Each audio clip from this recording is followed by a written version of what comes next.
नमस्कार छात्रों, सत्र क्रमांक 4 प्रश्न पत्र क्रमांक 5 आधुनिक गद्य एकांकी एवं व्यवहारिक हिंदी,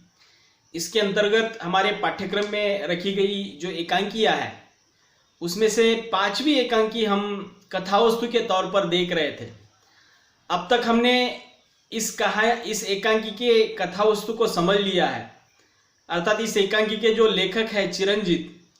इनके द्वारा इस कथावस्तु को जिस रूप में प्रस्तुत किया गया है उसको हमने विस्तार से देखा है। आज हम इसी एकांकी में चिरंजीत क्या कहना चाहते हैं, जो भी विषय वस्तु हमारे सामने उन्होंने रखी है उस विषय वस्तु के अंतर्गत उनको क्या कहना है, इस एकांकी का आशय क्या है, इस बात को थोड़ा सा हम आज गौर करेंगे। अर्थात आज हम ये समझने वाले हैं कि अखबारी विज्ञापन नामक एकांकी के माध्यम से चिरंजीत हमें क्या उद्देश्य या क्या संदेश देना चाहते हैं, इस एकांकी को लिखने का, इस एकांकी को प्रस्तुत करने के पीछे उनका क्या उद्देश्य रहा है, ये थोड़ी सी बातें इस एकांकी में हम थोड़ा सा आशय के तौर पर समझने की कोशिश करेंगे। देखिए, कथानक या कथावस्तु हमारे सामने है, अर्थात हमने इसके पहले के लेक्चर में पूरी कथावस्तु समझ ली है। इस कहानी के इस एकांकी के विशेषता दो प्रमुख पात्र हैं, वो है मदन मोहन और उसकी पत्नी दुर्गा। अब ये एकांकी एक प्रकार से हास्य व्यंग्य शैली के साथ लिखी गई है। हास्य व्यंग्य शैली मतलब क्या है कि यहाँ पे आपको तो पता है कि हमारे समाज में पति पत्नी के बीच आए दिन बहुत सारे झगड़े जो है होते रहते हैं, फिर उनमें किस प्रकार मिलाप होता है, फिर किस प्रकार वो पति पत्नी का रिश्ता या पारिवारिक जो भी कुछ अपने अपने कर्तव्य है वो एक दूसरे के साथ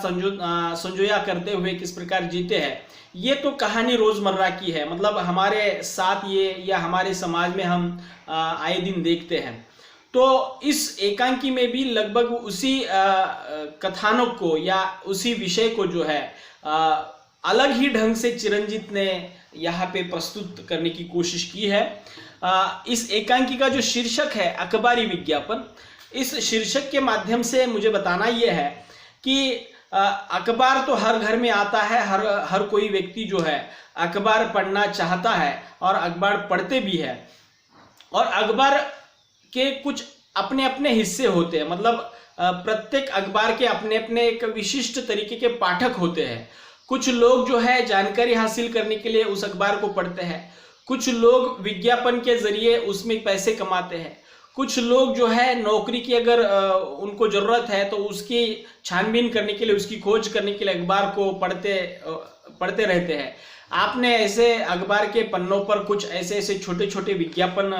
देखे होंगे जिसमें लिखा जाता है कि घर के काम के लिए नौकर चाहिए, या ऑफिस के लिए ऑफिस बॉय चाहिए, या ऑफिस में क्लर्क चाहिए, या ऑफिस में टाइपिस्ट चाहिए। इतने सारे विज्ञापन जो है अखबार में छपते रहते हैं, और जिसको जो काम की जरूरत है वो उस प्रकार से संबंधित दिए गए पते पर संपर्क करके जो है वो रोजगार पा लेता है। तो लगभग उसी विषय को यहाँ पे अखबारी विज्ञापन नामक शीर्षक के साथ चिरंजीत जी ने हमारे सामने प्रस्तुत किया है। और ये मदन मोहन नामक जो व्यक्ति है, इस एकांकी का प्रमुख पात्र, इस अखबारी विज्ञापन के सहारे वो जहाँ पे गिज्जामल नामक जो प्राइवेट कंपनी है, उस प्राइवेट कंपनी में टाइपिस्ट का काम कर रहा होता है, और उन अखबारी विज्ञापनों के सहारे वो चाहता है कि वो अपनी पुरानी नौकरी छोड़कर कोई दूसरी नौकरी जो है वो प्राप्त कर ले, ताकि उसकी जो पुरानी नौकरी है उसके लिए महीने की तनख्वाह जो है लगभग 100 रुपये है, और वो 100 रुपये से अपने घर की ज़रूरतें, अपने घर की जितनी भी आवश्यकताएं हैं वो पूरा नहीं कर पाता। तो उसके प्रयास चल रहे हैं कि वो नौकरी बदल ले और अच्छी खासी तनख्वाह उसको मिले। तो इसके लिए वो पंडित जी का सहारा लेता है, अपनी जन्मपत्री जो है पंडित जी को दिखाता है, और वो समझाने की या जानने की कोशिश करता है पंडित जी के माध्यम से कि मेरे नसीब में या मेरे कुंडली में दूसरी नौकरी का कोई योग है या नहीं। तो इस घटनाक्रम में पंडित जी और मदन मोहन के बीच में जो भी कुछ वार्तालाप चलता है, तो मदन मोहन जो है एक तो ये बात नौकरी बदलने की बात जो है अपने पत्नी को बताता नहीं है, और पत्नी के सामने ये पंडित जी और मदन मोहन जो है वो थोड़ा सा सांकेतिक भाषा में बातचीत करते नजर आते हैं। सांकेतिक भाषा से तात्पर्य यह है कि मदन मोहन जब अपनी कुंडली के बारे में, अपने जो जन्मपत्री है उसको, उसके बारे में पूछता है कुछ योग बना है या नहीं, या पंडित जी भी उसी स्वर में या उसी लिहाज से उनको जवाब देते हैं कि नया संबंध या नया योग जो है या शुभ मुहूर्त नजदीक आने की घड़ियां संपन्न हो रही है। और इसके कारण ये घर में चल रहे वार्तालाप के कारण दुर्गा जो है रसोई घर से इनकी बातें जो है सुन रही होती है, और साफ साफ नौकरी की बातें वहां पे न कहने के कारण शुभ मुहूर्त, नया संबंध, नया योग, ये जो बातें जब वो दुर्गा सुनती है तो उसके मन में गलतफहमी तैयार हो जाती है, और वो गलतफहमी के कारण उसको अंदाजा हो जाता है कि शायद उसका पति जो है दूसरी शादी करने जा रहा है। अर्थात दुर्गा जिस स्वभाव की महिला है, नाम से ही एक दुर्गा माता या जिसको काली माँ का रुद्र अवतार जिसको कहते हैं, उस रूप में वो है। और मदन मोहन भी जो है अपनी पत्नी को भली भांति जानता है। दुर्गा को लगने लगता है कि मैं शायद अपने पति के साथ बार बार झगड़ा करती हूँ, इसलिए ये पति जो है दूसरी शादी, मुझे छोड़कर दूसरी शादी करने जा रहा है। इसलिए पंडित जी को घर बुलाकर ये जन्म कुंडली या पत्र जो है या जन्मपत्री जो है उनको दिखा रहा है। तो ये बातें जो है गलत फहमी के कारण वहां पे पति पत्नी के बीच में उस घर में जो है फैलती है। और पंडित जी के सामने जब वो दुर्गा आती है और पंडित जी को पूछती है कि मैं तो आपको दान धर्म पूरा दे देती हूँ, आप ही मेरा घर उजाड़ने के लिए यहाँ पे आए हो, तो ये बात कहाँ तक सही है। लेकिन बहू के दिमाग में जो भी गलतफहमी पैदा हुई है उसको बार बार पंडित जी समझाने की कोशिश कर रहे होते हैं, लेकिन दुर्गा जो है उनकी कोई भी बात सुनने को तैयार नहीं होती है। और उसी आवेश में, उसी गुस्से के साथ जो है पंडित जी को या वहां से जाने के लिए कह देती है। फिर वहां पे उसका पति बच जाता है मदन मोहन, और मदन मोहन को वो पूछने लगती है कि आखिर ये बात क्या है, तुमने ये शादी की बात किस प्रकार सोची है, अगर तुम दूसरी शादी की बात सोच रहे हो तो मैं तुम्हें दूसरी शादी करने नहीं दूंगी। और ये सभी बातें पति पत्नी के बीच एक झगड़े का रूप धारण कर लेती है, मरने मारने की बात हो जाती है। मतलब मदन मोहन भी दुर्गा को मारने की बात करता है, दुर्गा भी मदन मोहन को मारने की बात करती है। दुर्गा तो यहाँ तक कह देती है कि मैं तुम्हारी दूसरी शादी नहीं होने दूंगी, मैं तुम्हें मार कर फांसी पर चली जाऊंगी, लेकिन तुम्हारी दूसरी शादी नहीं होने दूंगी। लेकिन इसके बीच में मदन मोहन दुर्गा को बहुत बार समझाने की कोशिश कर रहा होता है कि ये कहीं पे तो गलती हुई है, उसके कारण ये गलतफहमियां तैयार हुई है। और उन गलती को दिखाने का या उसको समझाने का प्रयास जो है मदन मोहन बार बार करता है, लेकिन दुर्गा अपने ही आवेश में, अपने ही गुस्से के साथ जो भी मन में आता है वो बोलती रहती है। और मदन मोहन अपनी सफाई में बहुत कुछ कोशिश करता है, लेकिन उसके पीछे वो हार जाता है। अर्थात एक प्रकार से पति पत्नी के बीच में गलतफहमी के कारण किस प्रकार झगड़ा जो है एक बड़ा रौद्र रूप धारण कर लेता है, इसका एक उदाहरण वहां पे दिया है। आखिर इस झगड़े की जो मूल जड़ है वो इस प्रकार थी कि जिस अखबार में मदन मोहन ने वो अपनी शैक्षिक योग्यता, अनुभव के आधार पर नौकरी ढूंढने की कोशिश वो कर रहा था और उसके लिए एक विज्ञापन दिया था, उस अखबार के एक टाइपिस्ट के द्वारा एक गलती वहां पे हुई थी। और गलती वो थी कि पोस्टबॉक्स नंबर के कारण जो वहां पे देखिएगा कि नौकरी के सिलसिले में या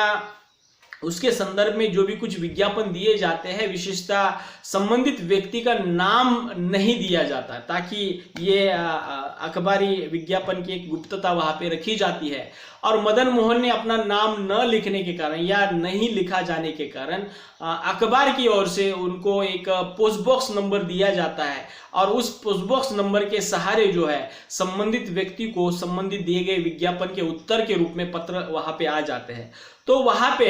नेशनल पत्रिका के माध्यम से जो टाइपिस्ट जो विज्ञापन छपाई कर रहा था, उस टाइपिस्ट से एक गलती जो है पोस्ट बॉक्स नंबर की वहां पे हो जाती है। 3111 जो नंबर दिया होता है, 311 मदन मोहन का पोस्ट बॉक्स नंबर होता है, और उसके द्वारा 3111 ये छाप दिया जाता है। इसका परिणाम ये हो जाता है कि 3111 नामक जो पोस्ट बॉक्स नंबर होता है उस पर किसी के शादी के न्योते या किसी के शादी के आवेदन पत्र जो है उसका विज्ञापन छपा हुआ होता है, और उसके उत्तर में वो मदन मोहन को वो गलती से 3111 पोस्ट बॉक्स नंबर गिरने के कारण उसको ही उस विज्ञापन के जो है उत्तर आने लगते हैं। और 311 नामक जो भी कुछ पोस्ट बॉक्स नंबर उसके नौकरी के सिलसिले में दिया गया था वो गलती से दूसरे के नाम पर चला जाता है। तो ये गड़बड़ी वहां पे होने के कारण वहां पे हम देखते हैं कि मदन मोहन को भी आखिरकार पता नहीं चलता कि आखिर गलती कहाँ पे हुई है। वो बार बार जांचता है कि मैंने जो विज्ञापन तैयार किया था उसमें कुछ तो कमी तो नहीं रही है। और लेकिन जब ये पर्दा जब खुलता है, मतलब ये रहस्य जब खुलता है, तो वहां पे उस अखबार का जो मैनेजर है वो उनके घर पर आ जाता है, और घर पर आने के बाद ये सभी राज की बातें जो है खुल जाती है। पति पत्नी के बीच में झगड़ा अपने तेवर पर चला गया होता है, पति पत्नी जो है अपने एक दूसरे को मरने मारने की बातें कर रहे होते हैं। उसी बीच उस पत्रिका के जो मैनेजर है वहां पे आ जाते हैं और उनके टाइपिस्ट के द्वारा जो गलती हुई है उसकी माफ़ी जो है मदन मोहन को वो मांगने लगते हैं। और माफ़ी के साथ साथ वो कहते हैं कि मैंने अपने टाइपिस्ट को कब का काम से निकाल दिया है, और हमारी वजह से आपको जो भी कुछ दुविधा हुई है, आपके घर के भीतर जो भी कुछ झगड़ा उत्पन्न हुआ है, उसके लिए हमें क्षमा कर दीजिए। और मैं आपको एक विनती करना चाहता हूं कि अगर आप नौकरी ही ढूंढ रहे हैं तो मेरे ही अखबार में मैं आपको महीने की 200 रुपये तनख्वाह दे दूंगा, टाइपिस्ट का आप जॉब जो है या काम जो है स्वीकार कर सकते हैं। तो मतलब एक ही मतलब मैनेजर के द्वारा जो गलती को सुधारने और माफ़ी मांगने के लिए वो जो मैनेजर वहाँ पे आया था, वही मैनेजर जब नौकरी के लिए ऑफर देता है तो मदन मोहन और दुर्गा के चेहरे पर वहाँ पे हास्य दिखाई देता है, या वो दोनों जो है खुश हो जाते हैं। और जो भी कुछ बात का बतंगड़ वहाँ पे बनाया गया था, एक बात से दूसरी बात एक दूसरे के बीच जो चल रही थी, और जब ये भेद खुलता है तब पति पत्नी जो है एक दूसरे के विश्वास के प्रति वहाँ पे फिर से एक बार एकजुट हो जाते हैं। और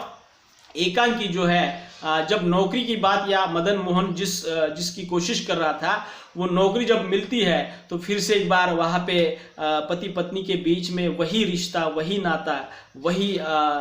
सौहार्द जो है वहाँ पे पनपता है, और वो एक सुखी दंपति के रूप में किस प्रकार वहाँ पे अंत में दिखाई देते हैं, ये चित्रण वहाँ पे दिया है। और वो मैनेजर जब कहता है कि आप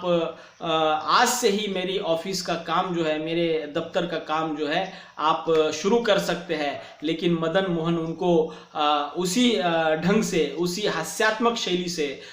उस मैनेजर को बता देता है, मैं आपकी नौकरी जो है कल से शुरू करूँगा, क्योंकि मुझे और भी कुछ काम करने हैं। तो मैनेजर पूछता है कि आपको क्या काम करने हैं, तो वो पति पत्नी के बीच में जो भी कुछ झगड़ा हुआ था उसके लिए वो मदन मोहन कहता है कि मैं अपने शादी की बात जो है उसके लिए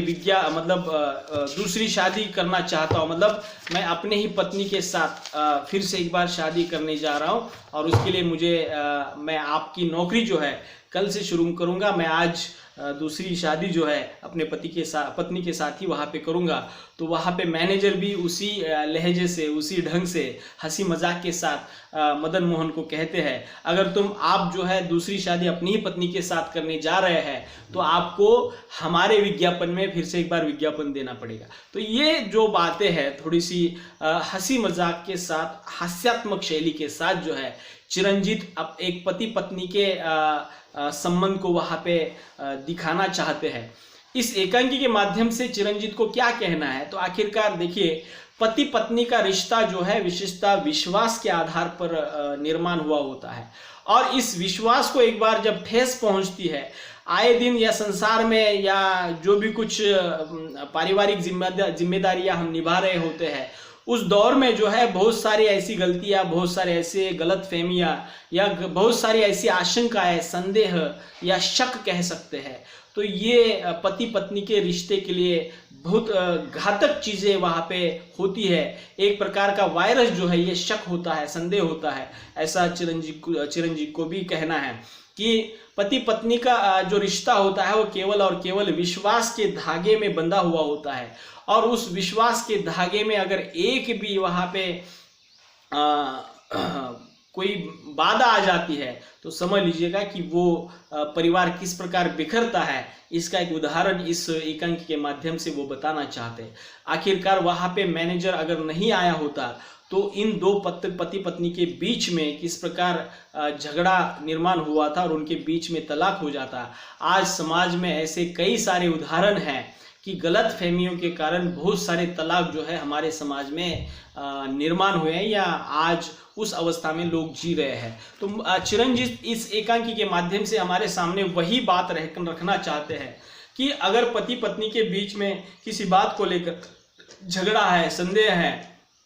तो उस पति पत्नी ने जो है, जो भी कुछ झगड़े के मामले हैं या मुद्दे हैं, उनको एक बार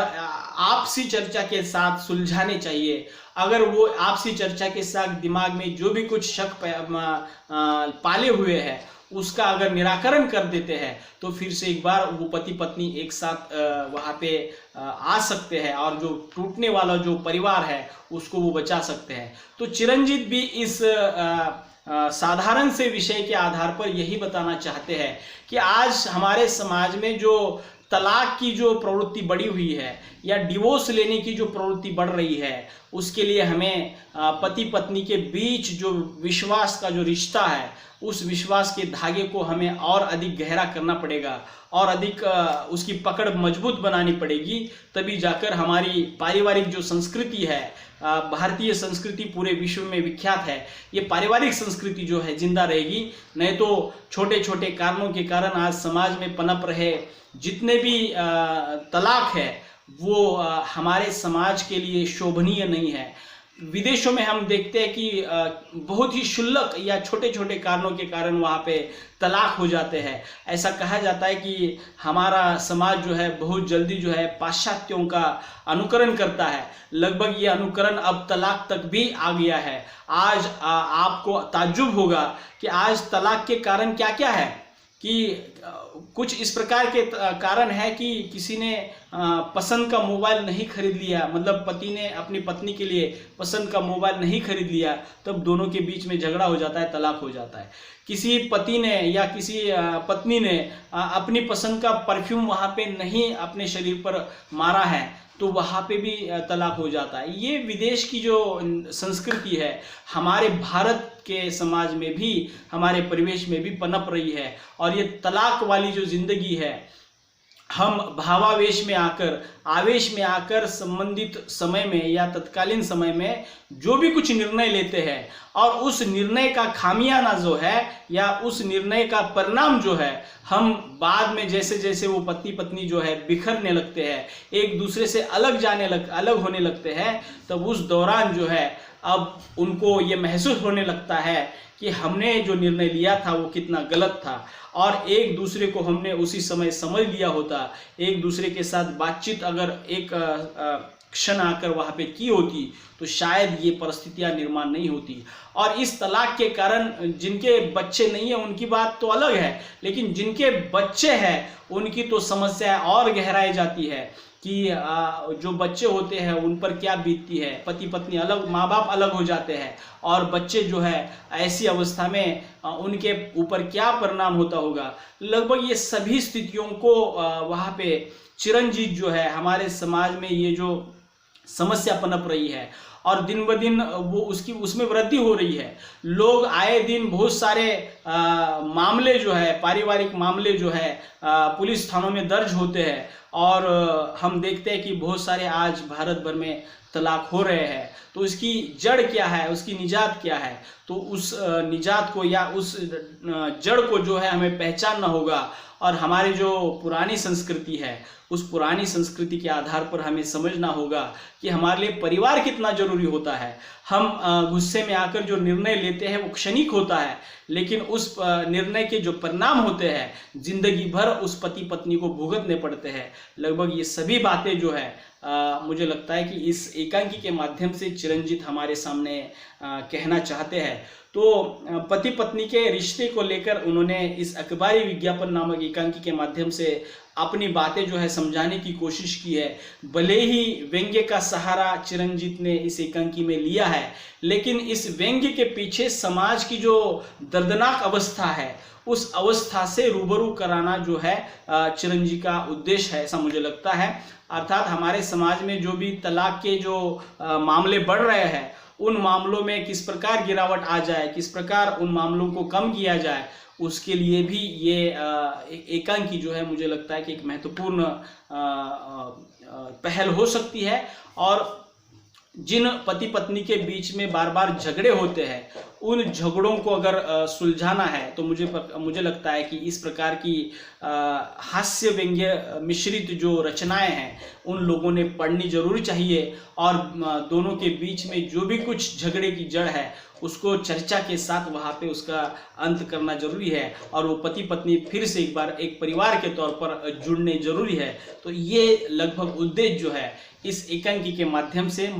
चिरंजीत हमारे सामने रखते हैं। एकांकी का वर्णित विषय जो है अत्यंत साधारण है, लेकिन उस विषय के माध्यम से एक समाज के एक ऐसे अंश का चित्रण उन्होंने किया है जो आज आए दिन जो है हमारे समाज के लिए घातक बनता जा रहा है। तो ये तलाक वाली जो चीज़ें हैं तो किस प्रकार पति पत्नी में अलगाव तो लाती है, लेकिन उस पूरे परिवार को किस प्रकार तबाह करती है, इसका एक उदाहरण जो है इस एकांकी के माध्यम से हम समझ सकते हैं। सोच लीजिएगा कि अगर दुर्गा और मदन मोहन के बीच में तलाक होता तो उसका सही कारण क्या है, अर्थात एक ही साधारण सी गलती, और उस गलती को ही वहाँ पे अगर उन्होंने सुधारने की कोशिश की और उस गलती को अगर मैनेजर ने वहाँ पे आकर उनको बताया नहीं होता तो क्या हो जाता, उनका परिवार तो ऐसे ही बिखर जाता। तो ये बातें थोड़ी सी हमें मुझे लगता है कि सोचनी जरूरी लगती है, और उसके आधार पर समाज की ऐसी बहुत सारी समस्याओं को हम सुलझा सकते हैं। तो ये तलाक वाली भी समस्या जो है इस एकांकी के माध्यम से चिरंजीत हमारे सामने रखते हैं। मुझे लगता है कि ये अखबारी विज्ञापन इस एकांकी का उद्देश्य और आशय है, ऐसा मुझे लगता है। और इस व्यंग्य रचना के माध्यम से चिरंजीत यही कहना चाहते हैं। मुझे लगता है कि इसके अलावा इस एकांकी में ज़्यादा कुछ नहीं है। हंसी मजाक के साथ जो विषय वस्तु प्रस्तुत की गई है वो उस लेखक की अपनी शैली है, और उस शैली के आधार पर या उस ढंग से लेखक हमारे सामने क्या कहना चाहते हैं तो इसका एक मूर्तिमंत उदाहरण जो है ये अखबारी विज्ञापन है। इस तरह से चिरंजीत की एकांकी अखबारी विज्ञापन, इसका उद्देश्य हम इसको स्पष्ट कर सकते हैं। रुकते हैं, मिलते हैं अगले लेक्चर में अगली एकांकी के साथ, तब तक के लिए रुकते हैं। धन्यवाद।